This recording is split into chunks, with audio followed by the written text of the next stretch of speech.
কেন তাকে রোবট বলা হয়, কেন তাকে বুলডোজার বলা হয়, আর্লিং হালান্ড তা বুঝিয়ে দিলেন। ব্রাজিলের বিপক্ষে হালান্ডের পায়ে খুব বেশি সময় বল ছিল না, তবে তিনি তো বল পায়ে রাখায় বিশ্বাসী না। সীমিত সুযোগের সর্বোচ্চ ব্যবহার হালান্ডের চেয়ে ভালো আর কেউ পারে না। 2 গোল করে তিনি একাই ব্রাজিলকে বিশ্বকাপের বাইরে পাঠিয়েছেন। লম্বা লম্বা চুল, বিশাল দেহ, দুর্দান্ত সব গোল। আর্লিং হালান্ড এমনই। 1998 সালে নরওয়ে যখন প্রথমবার বিশ্বকাপ খেলে তখন হালান্ডের জন্ম হয়নি। ঠিক 28 বছর পর তার উপর ভর করেই নরওয়ে কোয়ার্টার ফাইনালে চলে গেল। হালান্ডকে অনেকে ফুটবলের রোবট বলে, কারণ হালান্ডের মতো গোল করার ক্ষমতা আধুনিক ফুটবলে অন্য যে কোনো স্ট্রাইকারের খুব কমই দেখা গেছে। প্রায় 2 মিটার উচ্চতার এই নরওয়েজিয়ান স্ট্রাইকার মাঠে নামলে মনে হয় উত্তর ইউরোপের কোনো ঝড় নেমে এসেছে। তার শারীরিক শক্তি, গতি এবং উপস্থিতি যে কোনো রক্ষণ ভাগকে আতঙ্কে ফেলে দেয়। আধুনিক ফুটবলে একজন ফরওয়ার্ডকে সবসময় খেলায় যুক্ত থাকতে হয়, নিচে নেমে বল নিতে হয়, আক্রমণ করতে হয়, প্রেসিং করতে হয়। কিন্তু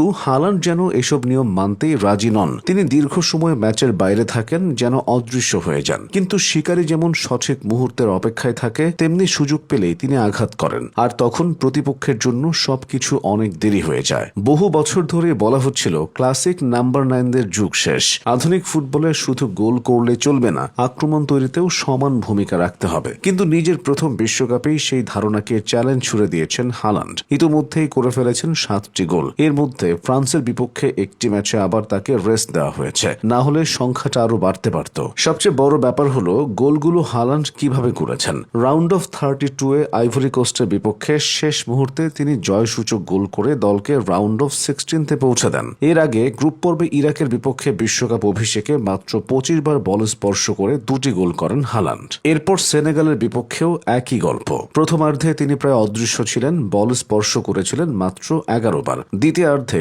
আবারও সামান্য কয়েকটি সুযোগ পেয়ে জোড়া গোল করেন। অর্থাৎ গ্রুপ পর্বে 2 ম্যাচ মিলিয়ে মাত্র 48 বার বল ছুঁয়ে 4 গোল, প্রতি 12 বার বল স্পর্শে 1টি গোল। সংখ্যাটা ভিডিও গেমের মতো শোনালেও বাস্তবে সেটি করে দেখাচ্ছেন হালান্ড। এখন তিনি 7 গোল নিয়ে গোল্ডেন বুটের দৌড়ে কিলিয়ান এমবাপ্পে ও লিওনেল মেসিদের সঙ্গেই রয়েছেন। আর্লিং হালান্ডের জন্ম ইংল্যান্ডে। মজার ব্যাপার হলো এই দুর্ধর্ষ স্ট্রাইকারের গায়ে নরওয়ের নয়, অনায়াসেই ইংল্যান্ড জাতীয় দলের সাদা জার্সিটা উঠতে পারত, কিন্তু তিনি বেছে নিয়েছেন নিজের শিকড় নরওয়েকেই। হালান্ডের বাবা আলফ ইঙ্গে হালান্ড ইংলিশ প্রিমিয়ার লিগের দল লিডস ইউনাইটেডে খেলতেন। তারপর তিনি যোগ দেন ম্যানচেস্টার সিটিতে। সে হিসেবে হালান্ডের জীবনের প্রথম কয়েকটা বছর কেটেছে ইংল্যান্ডের মাটিতেই। তার বাবার ক্যারিয়ার যখন চোটের কারণে শেষ হয়ে যায়, তখন পুরো পরিবার আবার নরওয়েতে ফিরে আসে। হালান্ডের বয়স তখন মাত্র 3 বা 4। এরপর স্থানীয় ক্লাব ব্রায়ান এফকে দলে তার ফুটবলে হাতেখড়ি হয়। তিনি নরওয়ের অনূর্ধ্ব 15 থেকে শুরু করে বয়স ভিত্তিক প্রতিটি দলে খেলেছেন। নিজের বয়সের চেয়ে বড় খেলোয়াড়দের সঙ্গে খেলেও